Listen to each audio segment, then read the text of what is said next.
All right. Good afternoon, everybody. I'm Kyle Dalton, the Membership and Development Coordinator for the National Museum of Civil War Medicine. Today I'm broadcasting from inside Kemp Hall. Some of you may know this as the temporary capital of the Maryland legislature in the secession crisis of 1861.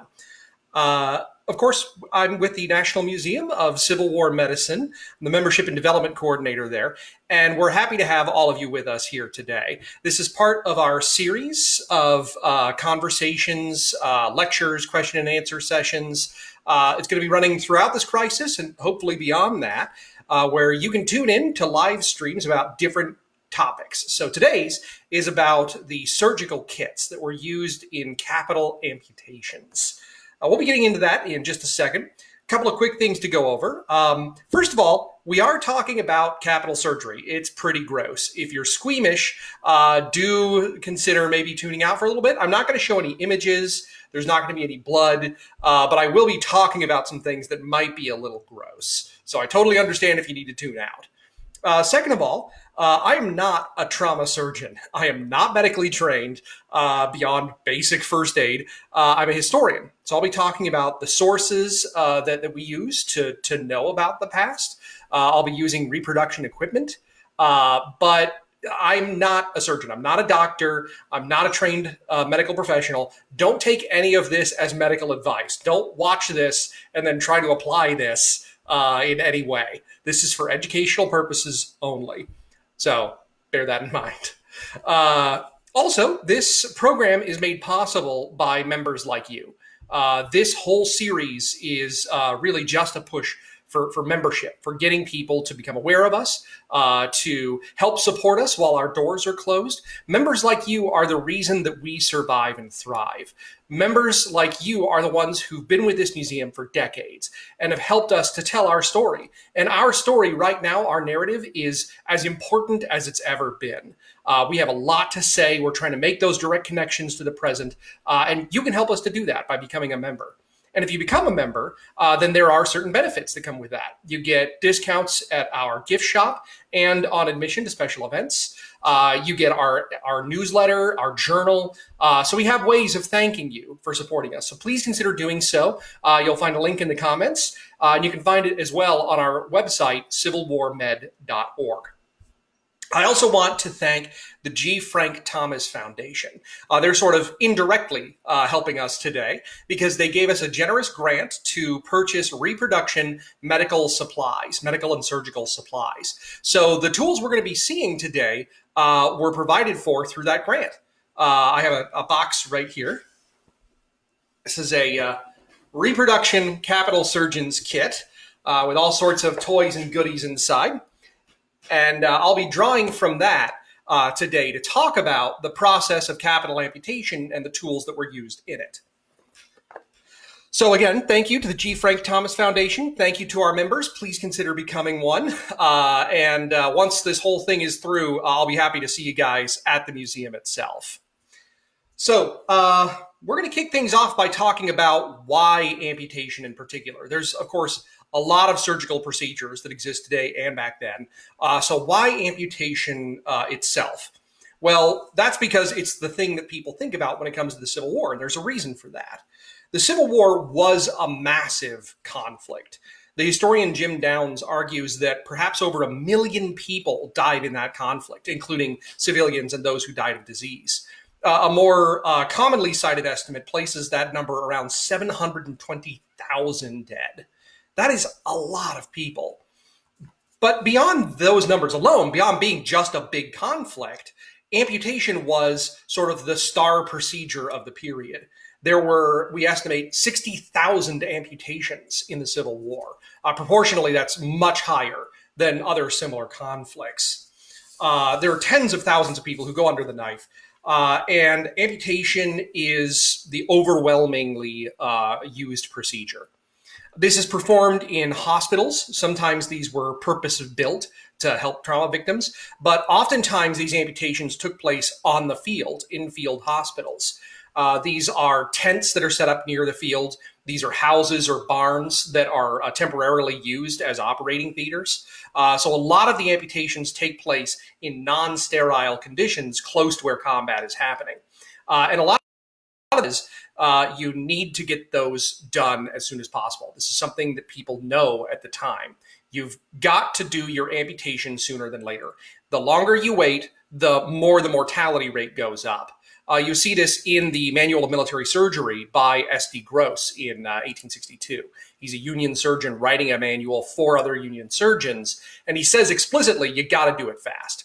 So they're often operating close to the battle or immediately after the battle. They're trying to get these amputations done as fast as they can.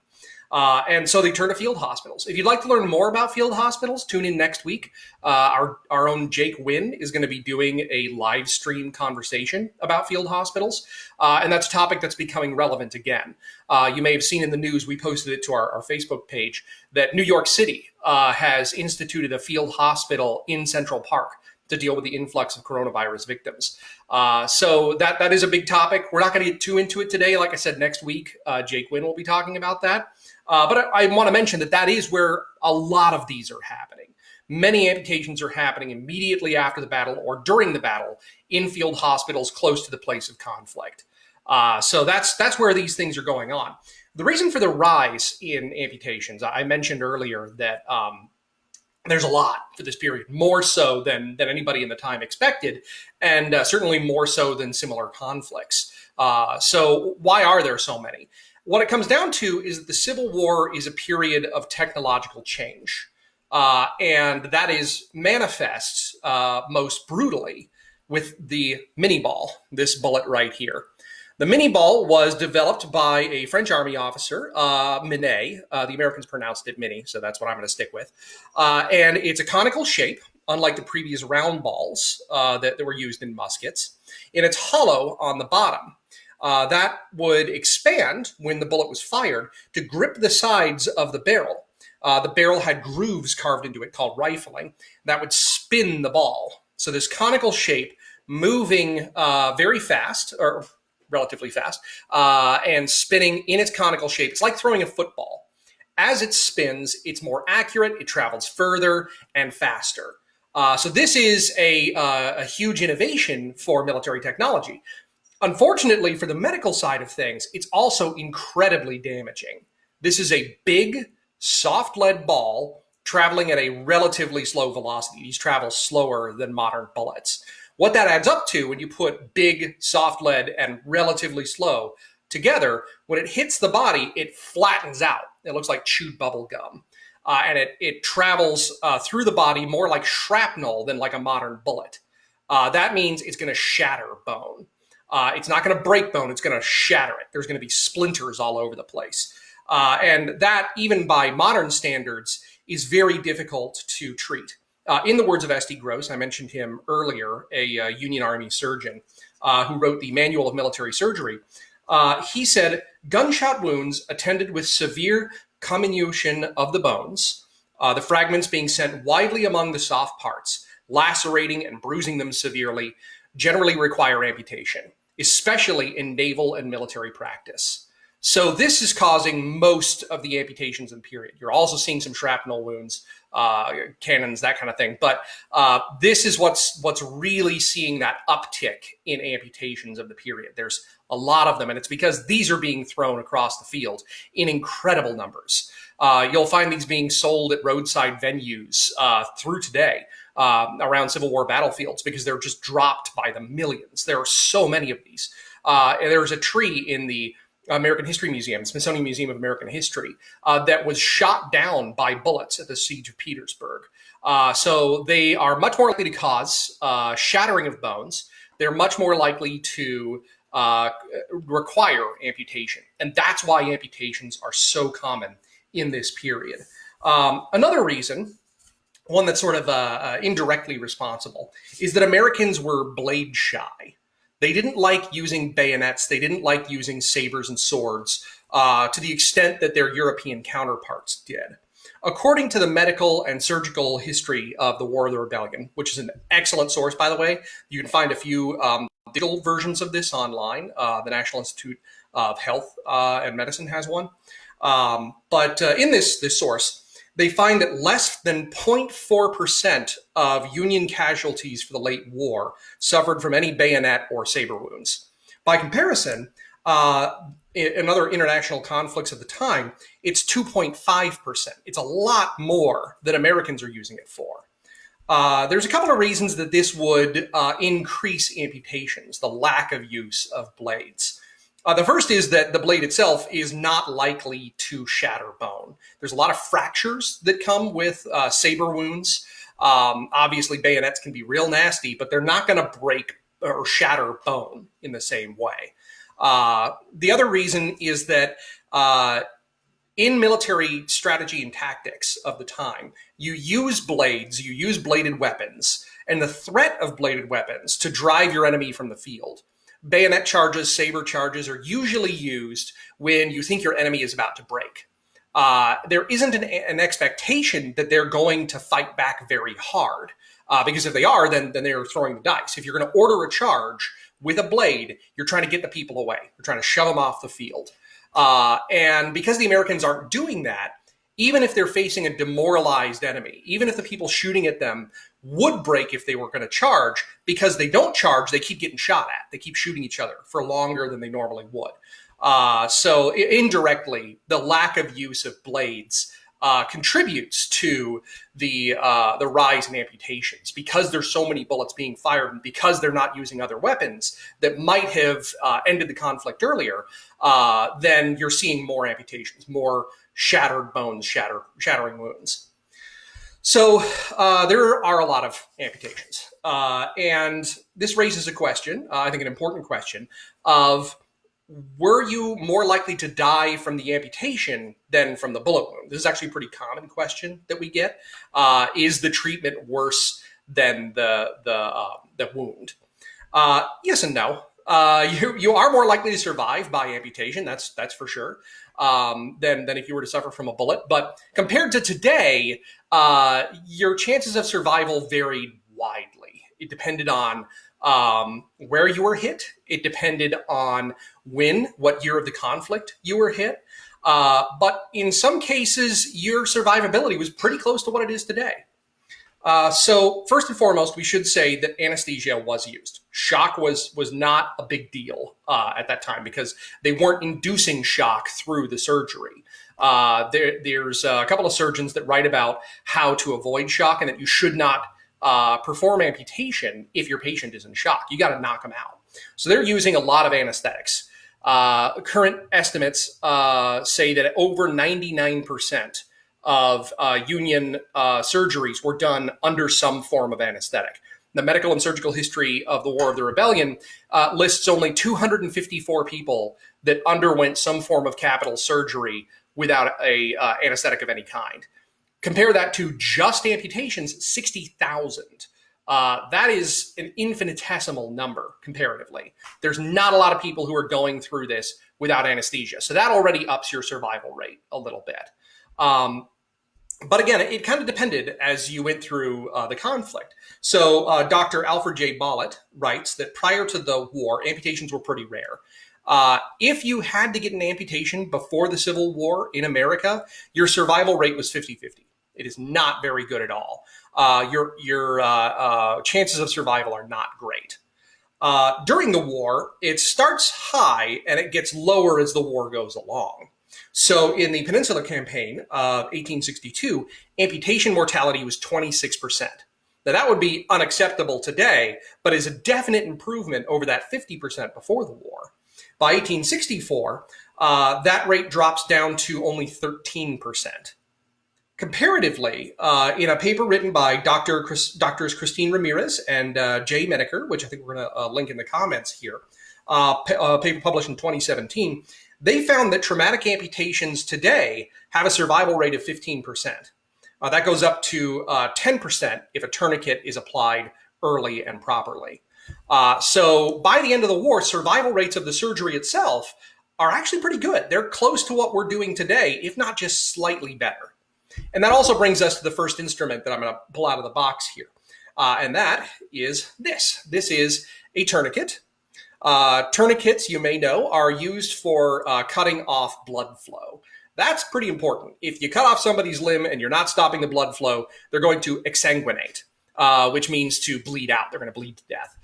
So that's not Great. This is what you use to prevent that. This is a Petit Style tourniquet. Petit was Jean-Louis Petit was a French surgeon in 1718. He developed this, and it was still being used through the Civil War and well into the end of the 19th century. This one in particular is a reproduction of a George Tiemann and Company screw tourniquet, a company that's still in production today, actually. They still make surgical implements. It's a pretty simple device to use, which is good because if you were on the field and somebody was bleeding very quickly, you needed to get this on as soon as possible. There are canvas straps that wrap around the limb. You would tighten it up, and once it was tightened up, you would tighten the screw to lift it and cut off the blood flow. You would tighten that strap with a special little additional sort of pincher that would go against the most important veins, or vein, and also cut off blood flow generally from the others. So the tighter you got it, the better. If this is applied improperly and that wound is not actually going to threaten exsanguination, is not going to threaten bleeding to death, you can actually kill that limb. That means that if you apply it too tight and it's not necessary, you can lose that limb. So in some spheres, this fell out of preference because they thought that it was doing more damage than good. But losing a limb is better than dying. So we've once again returned, we kind of come full circle back to what they were doing in the Civil War of train as many people as you can, as properly as you can on the use of tourniquets. But it's better that they lose the limb than die. Exsanguination is bad. So we do have a question in the comments. What was the source that states 1% of wounds were caused by the bayonet? That is the medical and surgical history of the War of the Rebellion, and it's actually less than that. It's 0.4% of wounds. So that's not even deaths, just wounds, were bayonets and sabers. They didn't separate those out in the source. So only and I think it comes out actually to 3.7 or 0.37 or 0.38%. It's very low. Very few wounds were actually caused in the late war period by this citation by bladed weapons. Now, we don't know the numbers for the earlier conflict. That's not explained there. And they also don't give us time frame for what late war means. I don't know if that's a couple of years. I don't know if that's the last year. But that's the source we have. Those are numbers that only apply to the North, to those who were wounded by Confederate soldiers. And we don't have numbers for the South. The medical department of the Confederacy, their papers burned in 1865. So we don't have good sources on that. Probably the numbers are pretty similar, but we can't say for certain. All right, so we've cut off the blood flow. You got your tourniquet on there. You've cut off the blood flow. Now it's time to move on to the actual procedure itself. It's time to start getting in there, getting your hands dirty, and this is where it's going to get kind of gross. And using these instruments to perform a capital amputation. So the first step is described by Dr. Stephen Smith in his 1863 Handbook of Surgical Operations. He instructed his fellow surgeons on the best method for incision. The incision is the first step using a scalpel, not unlike I'll move that into a better light, not unlike the scalpels that we use today. Very, very sharp. This is meant to slice the skin. It's supposed to allow you to peel the skin away and give you better access to the limb for using the following implements. So as he describes it, with the heel of the knife, that's here, with the heel of the knife giving slightly sawing motions, so a little bit back and forth, bring the hand under the limb, so around, then directly upwards upon the side next to the operator, so closest to you, until the heel touches the point of commencement, until the cut gets back to where you started it. So if you've ever opened an avocado, you want to get back to the line that you started at. You don't want them to not match because then you'll get a nasty gash that is not good for you or the patient. It makes things more difficult. So scalpel is used to incise the flesh. That allows you to then open it up. That exposes the muscle and the veins that are inside. So once you've removed the skin, then you can get into the next step. Depending on the location of the wound, The next implement you might use is the Catlin knife. That's this one right here. It's got two sides to it, two blades. The Catlin knife is used when you're dealing with two bones at once. So the forearm or the lower leg, the radius and ulna or the tibia and fibula. This goes between them. You're supposed to separate them. This is described in disgusting detail by Dr. Joseph Pancoast. He's a British surgeon of great renown in the period.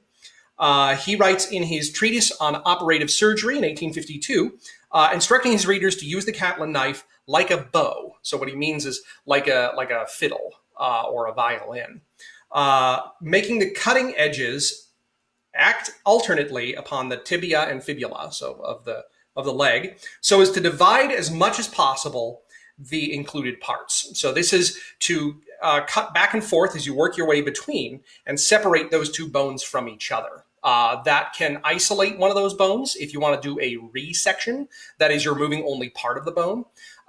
So that might be the next one you go, but it depends on if the wound is in the forearm or lower leg. If it's the upper arm or upper leg, then you probably would skip this one, the Catlin knife. If you did use that, or if you didn't, the next one would be the Liston knife, after Robert Liston, two very different people. Dr. Robert Liston is famously and perhaps not fairly maligned for being the surgeon who had a 300% mortality rate for one surgery. It's said that he was working so quickly that his unclean knife nicked other people as he was cutting, and two observers to the surgery died from the subsequent infection, and the patient on the table did not survive. This may not be a true story. He actually becomes a major proponent of anesthetic. He had worked so fast and had lost so many patients on the table that this innovation that allowed him to continue operating, he was a very skilled surgeon, that allowed him to continue operating and go slower and save more of his patients. He was all for it. He may have invented this knife. It is also known as an amputation knife. That may give the false impression that this is doing the actual severing, that this is actually slicing the limb you're working on. That's not true. It's used in amputations, but it's not the amputation itself. It's not the actual severance of the limb. This is used in a sort of scooping manner. You would take layer after layer after layer of muscle and fold it up and away.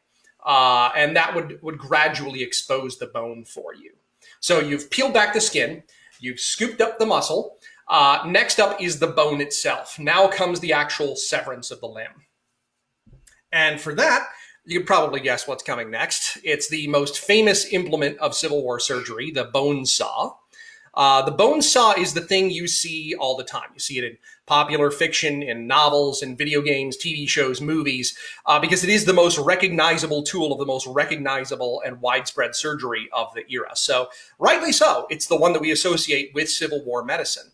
And it works pretty much exactly as you think it would. Now that you've exposed the bone, now that you've peeled away the muscle and the flesh, you would just place it straight on the bone and saw away like you're cutting wood. You try to do even strokes, and the teeth are usually set up so that you can cut both forward and back. So there are sort of opposing teeth. This one is unfortunately not one of those. It only cuts one direction. They did have those as well. But you would prefer those saws that cut in both directions because that's the most efficient use of your energy. Today's amputation saws are motorized. This is not an easy thing to do. And some of these surgeons are doing scores of amputations after major battles like Antietam and Gettysburg. There's one surgeon, I think he said he did 70 amputations in a day. This is going to physically wear out the surgeon. And necessarily, those that get amputated later in the day are going to have a less even cut. So they need to preserve their energy as much as possible. So the forward and back motion is very important for that. But again, it's pretty simple. It's what you would expect it to be. It is slicing straight through the bone with the saw as evenly as you can, as smoothly as you can. But regardless, there is, a human on the end of that, and it's their upper body strength that determines how well and smooth that bone is cut. So there are ways of cleaning it up afterward.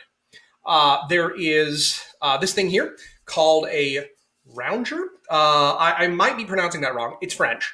It comes from the French word for gnawer, like gnawing or rodent.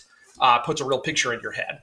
This is used for clipping any spare splinters that might be sticking off the bone if it didn't break quite right. So you're snipping those off, almost like fingernails. And then you've got your bone file. There's a few different, it's kind of hard to see in this image. There's a few different types of file on here. So depending on what you would need it for, the shape of the bone, you'd use this to file it flat. Both of those instruments are used to flatten out the bone as much as possible, to make it as smooth as you can. Any spare splinter, any spare spike is going to agitate the wound. It's going to be very painful for the patient. It's going to decrease recovery time or increase recovery time. It's going to be harder for them to recover. And it could inflame the wound. So that's bad. You don't want that. And these are used for cleaning that up at the end of the surgery. And of course, the fun little tool looks like a dentist's pick. This is called a tenaculum. The tenaculum is also part of the final stages of the procedure. So you're smoothing out the bone. You're also pulling the veins out of the stump using this. You're pulling them out because if you don't close those off, they're going to bleed. Once you take that tourniquet off, they're going to start bleeding pretty rapidly. You're going to get exsanguination very fast unless you've already made the effort to close off those avenues of bleeding. So this is used to scoop those out and tie them off. Generally, this is done with the same material they would use to suture the wound. When they're done with all of this, when they've tied off the veins, when they've smoothed out the bones, they're going to bring those flaps of flesh and muscle back over, and they're going to suture them shut. They're going to sew them shut. There's a couple of ways this was done. The most common, both north and south, was silk thread. Silk thread is soft. It's easy to work with, but it's strong, so it'll hold for a long time. That all makes a lot of sense, but of course this is still a antiseptic era, and they didn't clean them.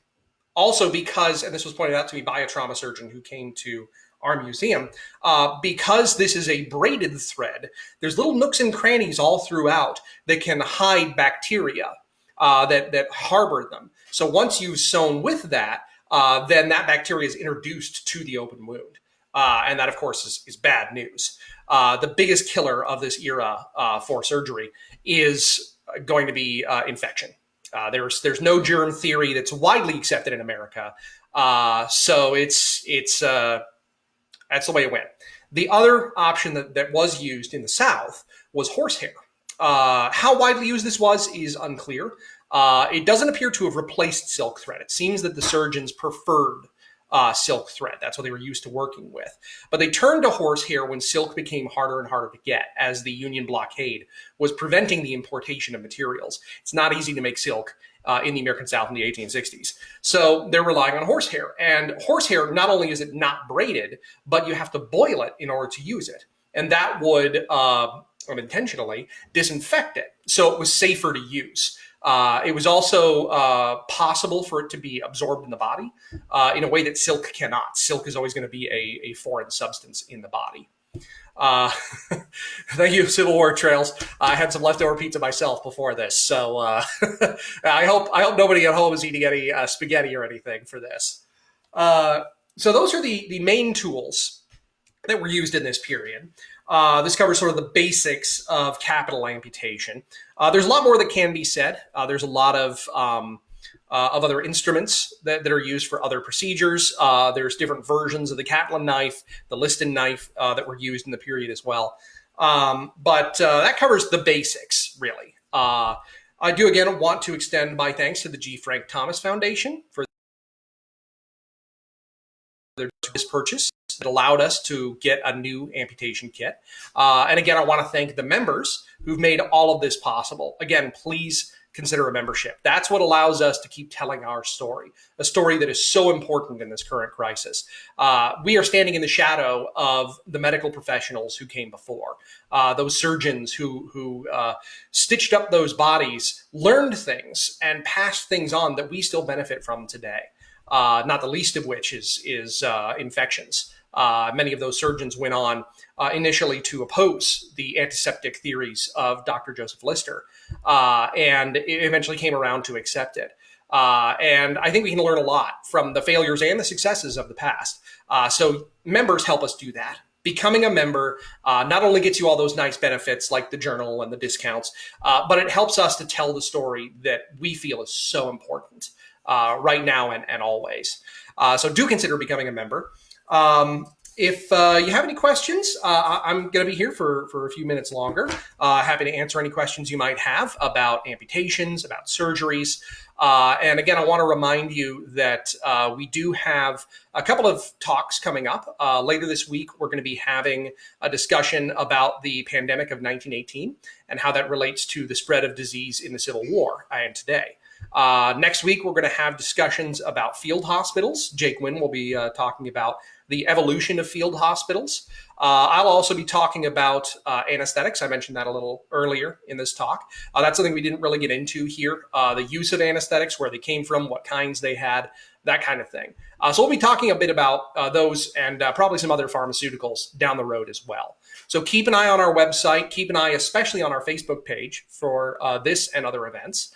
And again, please consider becoming a member. That's the best way you can support us at this time. So again, thank you everybody for listening. I don't see any questions in the comments right now, but this is our job. We're happy to answer questions at any time.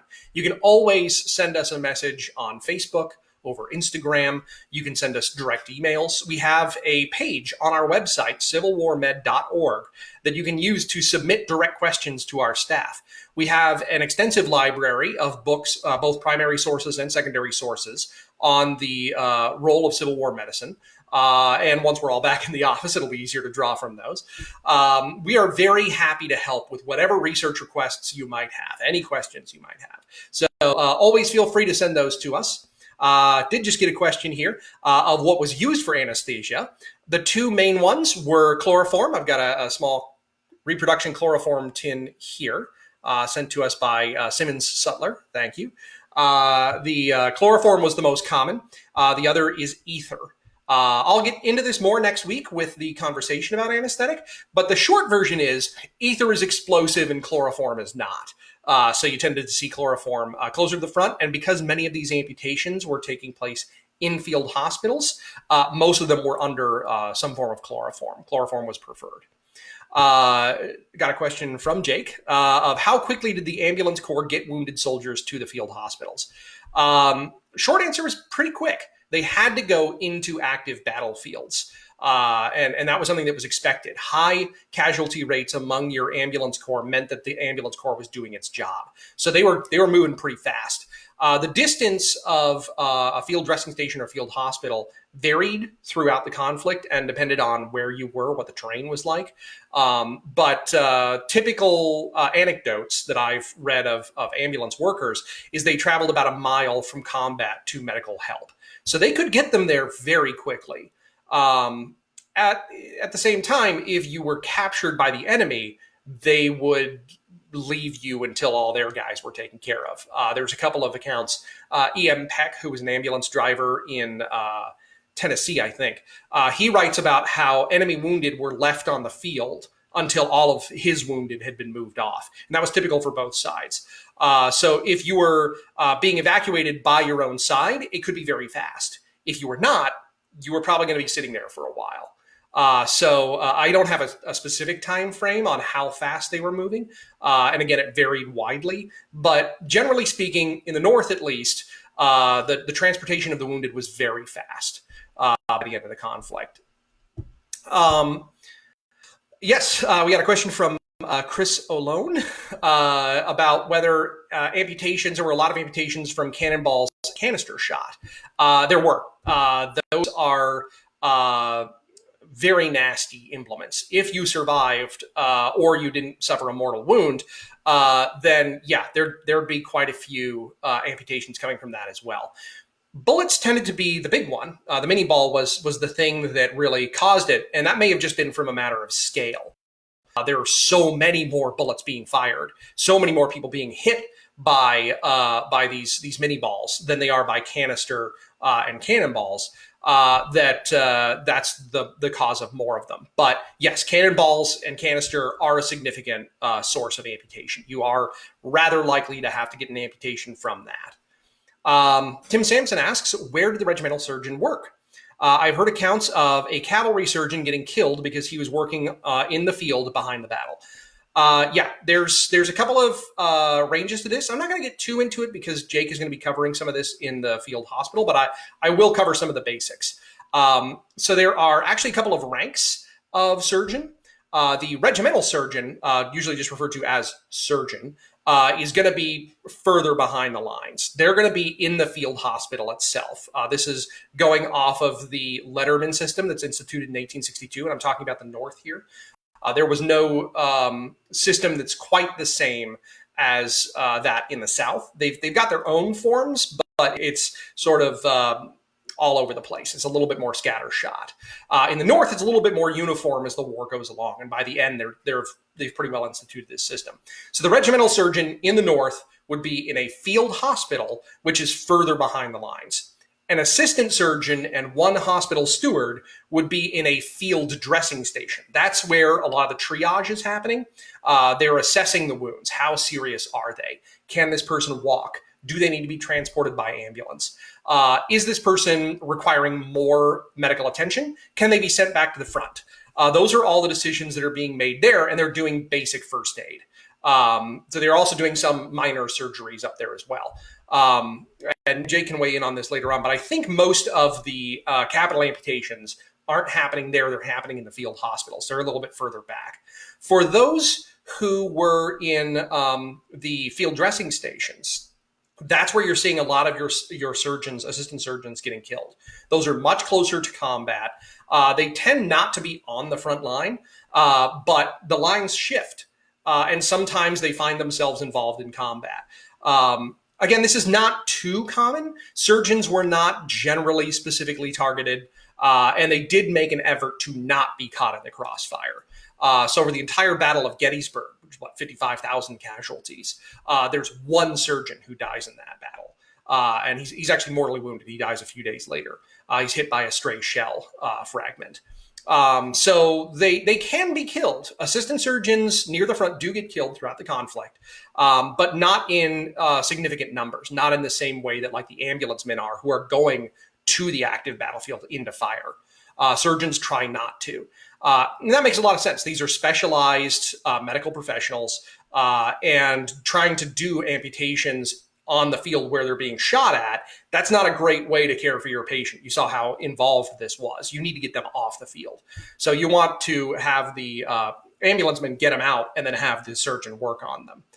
Good question. Karen Brown asks, did the surgical kits contain all the same items or did they vary? They varied. Generally speaking, you're going to have the implements that I showed today: scalpel, Catlin, Liston knife, capital saw, tenaculum, and the tenaculum would come in a bunch of different forms depending on what kind of veins you needed to draw out. The rounger, the bone saw or bone file. Tourniquets were not always included. Sometimes it was assumed that you would have another one, that you might have one in your pocket even.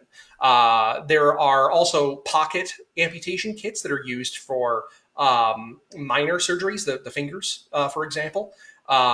So you do have a variety, and in naval surgical kits, those are much bigger and involve a lot more. We had the opportunity, the staff here at the museum, the National Museum of Civil War Medicine, to go to the National Museum of Health and Medicine. That's the Army Medical Museum, the former Army Medical Museum.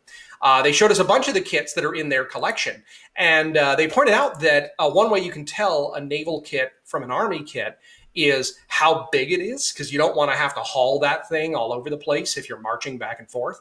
And the inclusion of a Trafine. I don't have a Trafine here because that's, again, not a thing the Army would usually carry. The Trafine is used for carving into the skull to relieve pressure. If your brain swells, you need to carve the skull open and give it space, or you run into some brain damage. And those were pretty rare. I think there's like 40 cases in the North throughout the war. They're not as common as we think they might have been. And trephination is what the process is called. Still performed today for people who suffer from brain swelling. But it was uncommon enough, and it was generally not urgent enough that if you were in a general hospital, you could call for a Trafine to be brought to you. You didn't need to have it in your kit; it would just take up space.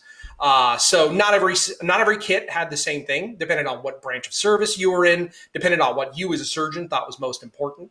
There are a few key things, but the kits are going to vary quite a bit. Chris Alone asks, lots of horses went down. Any idea if many would attempt to save any?